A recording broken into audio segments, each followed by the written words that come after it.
Hey guys, तो मैंगा के पिछले चैप्टर में हमने देखा था कि शेंटिंग वेई को जब वॉल क्लॉक देखकर याद आया कि उसका बर्थडे खत्म हो गया है, तो उसने अपनी आंखों में छुपी हुई डिसअपॉइंटमेंट को अंदर दबा लिया। और जब उसने अपना चेहरा नॉर्मल बनाया तो वो जैसे कुछ फील ही नहीं कर रहा था। लेकिन लियान जुए ने उसकी हालत देख ली थी। वो थोड़ा गुस्सा था, लेकिन उसके चेहरे पे कंसर्न भी था। क्या तुम मेरा वेट कर रहे थे? लियान जुए ने पूछा। शेंटिंग वेई ने अपने यूजुअल मास्क के साथ जवाब दिया, नहीं, बस गलती से सो गया था।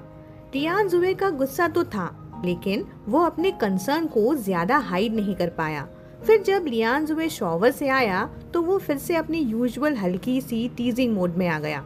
सुबह लियान जुए का बिजनेस ट्रिप का प्लान था और वो काफी बिजी था। शेंटिंग वेई थोड़ा बेचैन था, लेकिन लियान जुए ने उसे ज्यादा बात करने का टाइम नहीं दिया। जब लियान जुए जा रहा था तो शेंटिंग वेई को लगा कि कुछ तो मिसिंग है, जैसे उसने उसे गुड बॉय नहीं बोला था। लियान जुए के बिजनेस के चक्कर में शेंटिंग वेई की लाइफ में कोई डिस्टरबेंस ना हो, इसीलिए लियान जुए ने चेंगजू पर फुल सर्विलेंस लगा दिया था। उसकी जिंदगी स्मूथ चलने देना और किसी भी रिस्क से बचना उसका मोटो था। अब आगे तो आज का चैप्टर शुरू होता है लियान जुए के एयरपोर्ट जाने से। आज सुबह के रश आवर के बावजूद रोड सरप्राइजिंगली क्लियर थी। कार ने हार्डली कहीं ब्रेक लगाई थी और सीधा एयरपोर्ट की तरफ निकल रही थी। अब क्योंकि कल रात को मिस्टर शेन का बर्थडे था, इसलिए लिंचन ने जानबूझ के किसी काम रिलेटेड बात के लिए लियान जुए को डिस्टर्ब नहीं किया था। इसलिए जैसे रोज का रूटीन होता था कि एक रात पहले वो काम का शेड्यूल भेजता था जो उसने कल नहीं किया था। अब जब सिटी से एयरपोर्ट का डिस्टेंस थोड़ा लंबा था तो लिंचन ने सोचा कार में ही स्केड्यूल कंफर्म कर लेता है, पर आज कुछ अलग था। जब भी लिंचन एक्सप्लेन करने लगता, लियान जुए बार बार बीच में ही इंटरप्ट कर देता। कहता, छोटा करो, अननेसेसरी मीटिंग्स को कैंसिल कर दो, ये भी कैंसिल कर दो, वो भी कैंसिल कर दो। लिंचन ने जब देखा कि बहुत ज्यादा ही चेंजेस हैं, तो उसने तुरंत लैपटॉप निकाल के और एडिट्स करने की सोची। और जब वो कंप्यूटर बैग खोल रहा था तो एक चीज गलती से सीट के गैप से गिर गई। लिंचन ने देखा तो हैरान रह गया। उसने झुक के वो चीज उठाई और तब जाके उसे याद आया कि वो क्या भूल गया था। थोड़ा एम्बैरेस होकर लिंचन ने जल्दी अपना काम फिनिश किया। स्केड्यूल कंफर्म करने के बाद वो एक छोटा सा पीस चार्म निकाल के लियान जुए को दिया और बोला, मिस्टर लियान, जल्दी में निकलते वक्त मैं ये मिस्टर चैन को देना भूल गया था। आप आते वक्त प्लीज आप क्या उन्हें दे देंगे? लियान जुए ने पाउच हाथ में ले लिया, उस पर एक नजर डाली और थोड़ा कंफ्यूजन के साथ पूछा, ये क्या है? लिंचन ने स्माइल करते हुए बोला, ये एक पीस टैलिस्मैन है मिस्टर लियान। फिर थोड़ा एक्सप्लेन करते हुए बोला, मुझे लगा मिस्टर चैन को कोई भी मटीरियलिस्टिक गिफ्ट देना तो बेकार ही होगा, तो सोचा कुछ इमोशनल दे दूं।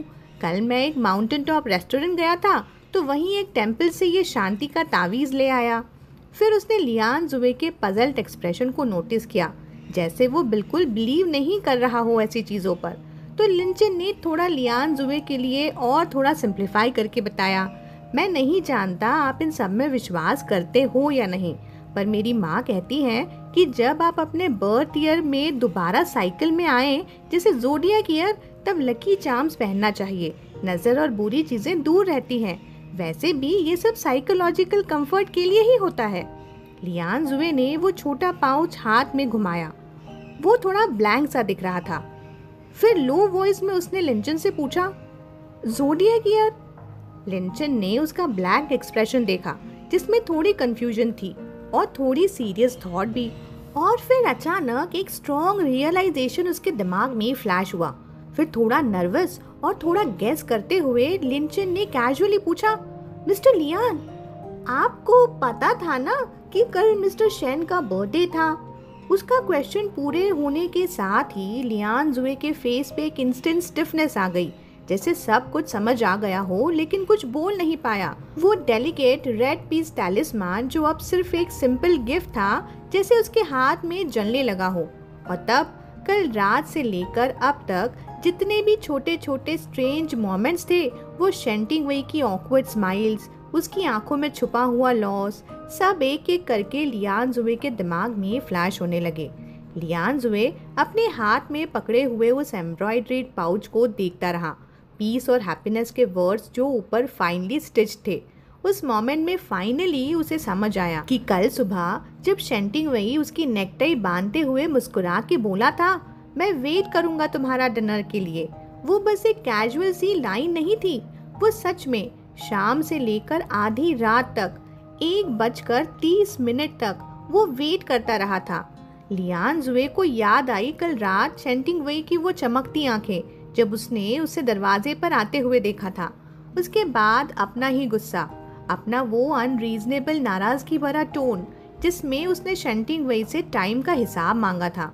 और फिर जब शेंटिंग वेई आंखें झुकाकर बोला था, नहीं मैं बस गलती से सो गया था, और उसकी आंखों के कोने लाल हो गए थे। लियान जुए को हमेशा से सहानुभूतियों में स्ट्रगल होती थी, पर अभी एक इस मेमोरी के फ्लैशबैक में उसे ऐसा लगा जैसे उसके 30 साल की जिंदगी में जितने भी कंप्रेस्ड गिल्ट, पेन और रिग्रेट था वो सब एक साथ उसकी छाती में अटक गया हो। सुबह जब शेंटिंग वेई ने सूजी हुई आंखों के साथ उठकर जब कहा था, आगे से मैं नहीं वेट करूंगा, लियान जुबे उस कन्वर्सेशन के वो सिंपल वर्ड्स के नीचे छुपे हुए दर्द से अब जाके सच में टकरा गया था। अपने इमोशंस को प्रोसेस करने के लिए उसने ऑकवर्डली लिनचेन से पूछा, बर्थडे क्या इम्पोर्टेंट होता है? उसका एक्सप्रेशन अब ऑकवर्ड नहीं पर सीरियस था, जैसे वो किसी कॉर्पोरेट प्रोजेक्ट की रिपोर्ट मांग रहा हो, इतना इंटेंस। लियान जुबे को खुद अपनी गिल्ट समझने में दिक्कत हो रही थी, क्योंकि जब से वो छोटा था उसके बर्थडे सिर्फ एक बिजनेस डील बन गए थे। चेंचू लियन जो उसके सो कॉल्ड फादर थे को जब भी बिजनेस मीटिंग्स या दिखावा करने का मूड होता तब लियान जुए के नाम पे बड़ी बड़ी पार्टीज ऑर्गेनाइज होती थी। Stage speeches, boring long thank you notes, fake smiley toast होते थे और पूरी शाम स्ट्रेंजर्स को एंटरटेन करते करते खुद अपना बर्थडे वो भूल जाता था। उसके लिए बर्थडे सिर्फ एक फॉर्मल और बोरिंग ड्यूटी थी, उसके साथ कोई वार्मथ या कोई स्पेशल फीलिंग नहीं होती थी। पर जब अब शेंटिंग वेई का छुपा हुआ डिसअपॉइंटमेंट उसके दिमाग में घूम रहा था तो वो गिल्ट, वो रिग्रेट जैसे एकदम रियल बन गया था। और तब लिनचेन से उसने सीधा सवाल पूछा कि क्या बर्थडे इम्पोर्टेंट होता है? तब लिनचेन भी डम्बफाउंडेड रह गया था। वो अपनी जगह पर कुछ सेकंड्स तक चुप रहा, जैसे सर पर पहाड़ पड़ गया हो, जैसे वर्ड्स ढूंढ रहा हो, और फाइनली नाप तोल कर बोला, अगर ज़ोडिएक ईयर हो तो हाँ, इम्पोर्टेंट होता है। लिनचेन का जवाब सुनने के बाद लियान जुए काफी देर तक बिल्कुल चुप रहा। कार के अंदर एकदम अनकंफर्टेबल साइलेंस छाया हुआ था। लिनचेन अपनी जगह पर सीधा बैठा था, लेकिन उसकी पीठ पर ठंडे पसीने की एक लेयर आ गई थी, क्योंकि लियान जुए का ऐसा साइलेंस यूजुअली एक बुरा साइन होता है। लियान जुए का गेज अभी भी उस छोटे से रेड एम्ब्रॉयडर्ड टैलिस्मान पर थी। उसकी फिंगर्स उसके एजेस को बिना सोचे समझे रब कर रहे थे। और जब कार ने एक और टर्न लिया और अब जब एयरपोर्ट ज्यादा दूर नहीं था तो अचानक लियान जुए ने अपनी आंखें उठाई और अपनी ठंडी फर्म वॉइस में ड्राइवर को कमांड दिया, गाड़ी वापस घुमाओ। एक्चुअली में शेंटिंग वेई से मिलने से पहले लियान जुए की लाइफ में सिर्फ एक ही रिलेशनशिप था, वो भी एक एडॉप्शन एग्रीमेंट के थ्रू बना हुआ कैंगटोंग के साथ। और सच कहूँ तो उस वक्त भी उसे नहीं पता था कि किसी से क्लोज कैसे होना है। और जब अब जिंदगी में शेंटिंग वेई भी था तब भी वो नहीं जानता था कि किसी के साथ फैमिली जैसे रिलेशंस कैसे मेंटेन किए जाते हैं। उसकी सोच में फैमिली के लिए सबसे इम्पोर्टेंट था स्टेबिलिटी और सिक्योरिटी, और इसी प्रिंसिपल पे चलते हुए वो अपने मैक्सिमम कैपेबिलिटी और रिसोर्सेज से शेंटिंग वेई और कैंगटोंग को एक सिक्योर और कंफर्टेबल लाइफ देने की कोशिश करता रहा। लेकिन इंटीमेसी या इमोशनल क्लोजनेस उसमें वो जेन्युइनली क्लूलेस था। हाँ, दोनों के बीच में वर्बल कॉन्ट्रैक्ट की बात कब की छुप गई थी, पर इस दौरान भी लियान जुए काफी वक्त सीक्रेटली इस चीज पे सोचता था, कैसे अपना रिलेशनशिप क्लियर करूं। और उसका सोल्यूशन था सबसे सिंपल और फॉर्मल तरीका, शेंटिंग वेई को एक नया properly customize wedding ring gift करना। उसने पूरे कंट्री में, यहाँ तक कि इंटरनेशनली भी बेस्ट ज्वेलरी ब्रांड्स के ऑप्शन सर्च किए थे, डिजाइन भी रफली प्लान कर लिया था। एक डायमंड रिंग, सिंपल और एलिगेंट, लेकिन वो रिंग देने की परफेक्ट अपॉर्चुनिटी उसके हाथ से निकल चुकी थी। 16 अक्टूबर का दिन, शेंटिंग वेई का बर्थडे, जिस दिन वो प्लान कर रहा था एक स्पेशल सरप्राइज देने का, वो दिन मिस कर चुका था। अब जब से शेंटिंग वेई ने उसको वो छोटी सी बात कैजुअली बोली थी कि अगले बार मैं नहीं रख करूँगा, तब से लियान जुबे के अंदर कुछ टूट गया था। सेल्फ ब्लेम और गिल्ट ने उसके ऐसे कॉर्नर में डाल दिया था कि अब वो अपना पूरा केयरफुली सोचा हुआ प्लान तोड़कर डेस्परेटली कुछ करना चाहता था। अभी इसी वक्त, तब वो एयरपोर्ट जाते वक्त रोड स्मूथ था। लियान जुबे ने सडनली डिसाइड किया कि वो कुछ देर के लिए रूट चेंज करवाए। ड्राइवर को बोला, एक near by luxury jewellery brand के स्टोर ले चलो। बस आधे घंटे का समय था और उस आधे घंटे में लियान जुबे को एक परफेक्ट रिंग चूज करनी थी जो maybe, just maybe, शेंटिंग वेई के लॉस और दुख को थोड़ा सा हील कर सके। रिंग चूज करते वक्त लियान जुबे ने सोचा था कि फोटोज भेज के शेंटिंग वेई से पूछ ले, पर लिन चेन, जो जनरली अपने काम में साइलेंट रहता था, ने ऑलमोस्ट फ्रस्ट्रेटेड होके बोला था, सर आप खुद सिलेक्ट करो, मिस्टर शेन को जरूर पसंद आएगा। इतना ही नहीं, जब लियान जुबे ने कंफ्यूज होकर एक साथ कई रिंग्स लेने की बात की, तब भी लिन चेन ने फर्म टोन में समझाया, वेडिंग रिंग एक ही होती है सर, पूरा ज्वेलरी शॉप नहीं खरीदते। लास्ट में लियान जुबे ने सबसे महंगी डायमंड रिंग सिलेक्ट करी, सिंपल और ग्रेसफुल। फिर एक नई प्रॉब्लम आई, रिंग का साइज। शेंटिंग वेई के फिंगर साइज उसके पास नहीं था और वो नहीं चाहता था कि पहली बार वाली गलती फिर से रिपीट हो जाए, जहाँ पे रिंग लूज हो गई थी। मतलब उनके शादी की सेरेमनी वाली रिंग, आई थिंक चैप्टर 35 था if I am not wrong. बहुत सोचकर उसने लिंचन को फार्मेसी भेजकर एक चिल्ड्रन वाटरप्रूफ बैंडेड मंगाया, वो भी हैंकैंग ब्रांड का, जिसकी पैकेजिंग में बियर होता था, ताकि वो शेंटिंग वेई के फिंगर सरकमफ्रेंस का अंदाजा लगा सके।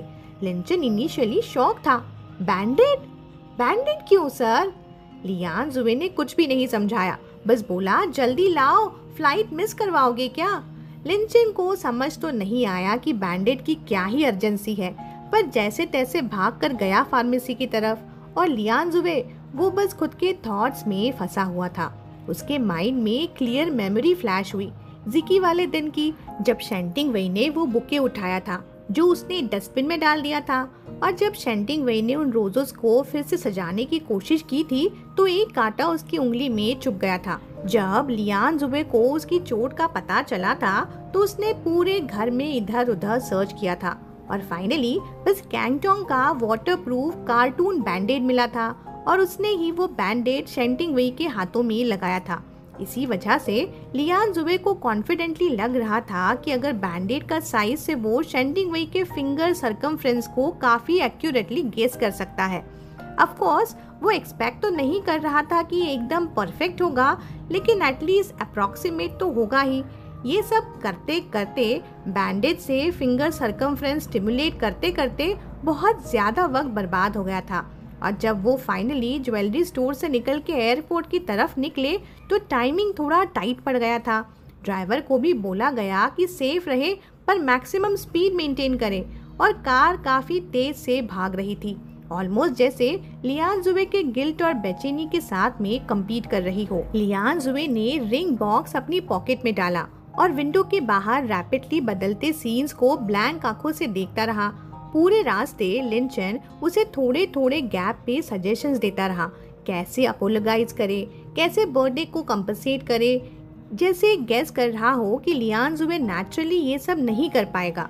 तो उसने कुछ सजेशंस दिए और एक्ट भी करके दिखाया कि जैसे वो कहे कि मैं फ्यूचर में कभी तुम्हारा बर्थडे नहीं भूलूंगा, या मैं अब से सारे बर्थडे तुम्हारे साथ स्पेंड करूंगा।